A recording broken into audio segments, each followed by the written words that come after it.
I love Wittenberg. I was so excited driving back here today, and I had the same butterflies and excitement that I had so many drives back from Noblesville, Indiana to Witt after long breaks. And I can't express what this place means to me, but I will try. Good evening. I want to thank Sean for the introduction and all you've done to honor all of us tonight. I've not met you, but I feel like I have, so thank you. I also want to thank the Hall of Honor Board for selecting me for this honor.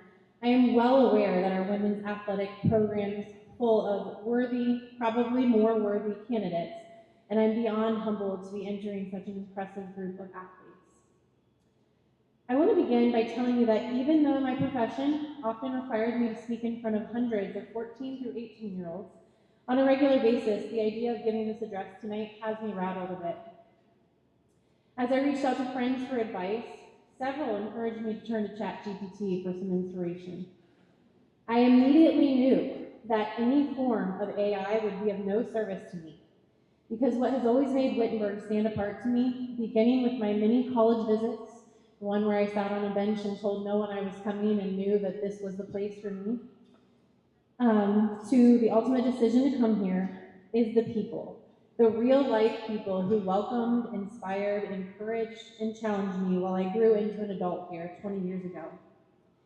It's encouraging, isn't it, to know that there are still some things that AI can't do for us.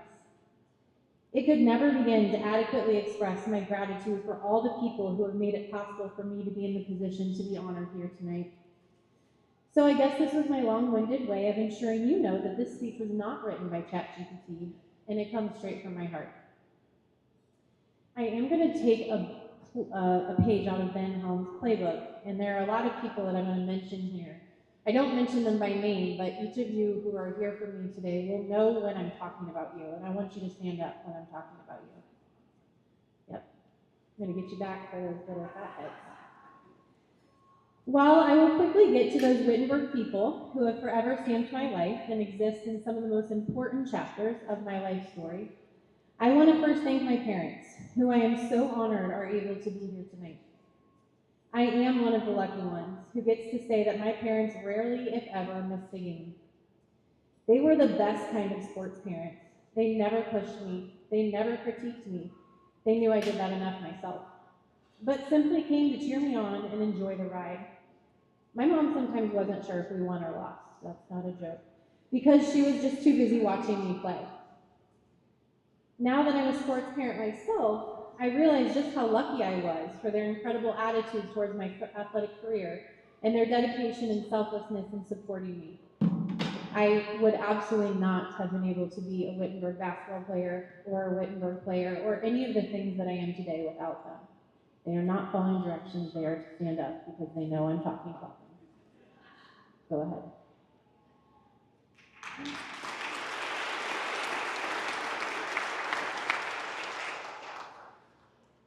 Beyond my parents, I look out at the people who came here tonight to show their support for me, and I am overwhelmed with gratitude.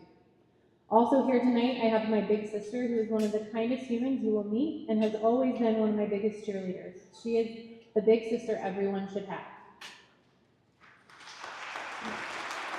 I have an incredible former teammate and her husband, who is actually the very first person I ever played basketball with here at Wittenberg during new student days.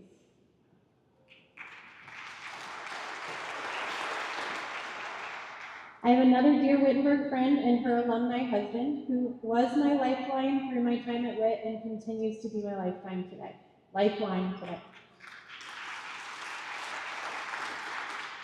I have a group of friends who have become family, who include, it's a very interesting group, pay attention, a Wittenberg teammate, a Denison Hall of Famer, an OSU scholar, and even, the most unlikely, my college arch rival and Kenyon Hall of Famer herself, whose left-handed hook shot still haunts me today. And I learned just 2 years ago that she is not left-handed. So that was a very painful lesson.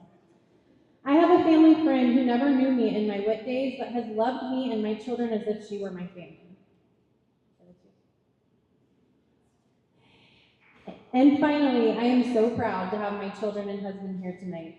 Wittenberg shaped me into the person that they know today, and it feels like such a gift to give them a glimpse of the institution that played such a hand in making me the mom and wife that they now know. Oh, and you can stand up too. There you go. The only person that I haven't mentioned here with me tonight is Chad Mason and his wife.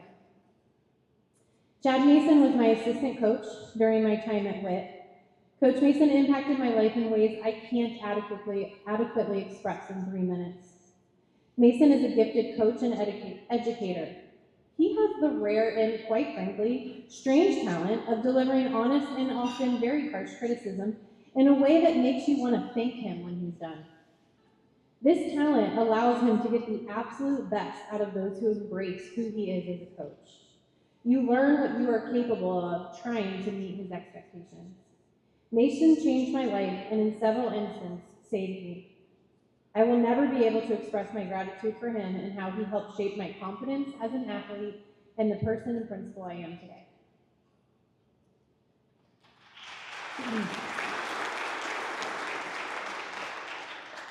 I will conclude by speaking briefly about who is not here tonight, and that is our head coach, Pam Smith.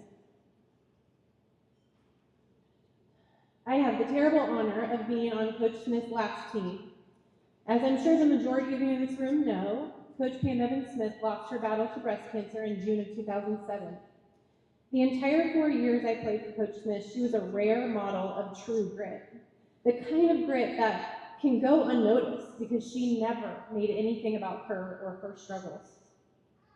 She was fierce, and all of us who played for her have a real-life example of what it can look like to be a warrior and a true champion. I think of Coach often, wishing I could ask her advice or just hear her words of encouragement, and I'm certain that if you asked any of my teammates to name one phrase that they remember most from Coach, it would be, what, Gina? Get excited about your life in basketball. She would get frustrated sometimes with our lack of enthusiasm and zest, and that became her tagline. Now that I've had the chance to coach athletes and work with teenagers on a daily basis, I understand at such a deeper level how desperate she was to get us to realize we had so much to be excited for. We had this short moment of time in our life where one of our biggest obligations was getting on the court and playing the sport that we loved. What a privilege was that, and it was something that we certainly should have been more excited about every moment that we had. I have endless gratitude for Coach Smith, Coach Mason, Coach Score, and all of my teammates who have and continue to support and inspire me. They are the people, along with so many others, that are Wittenberg to me.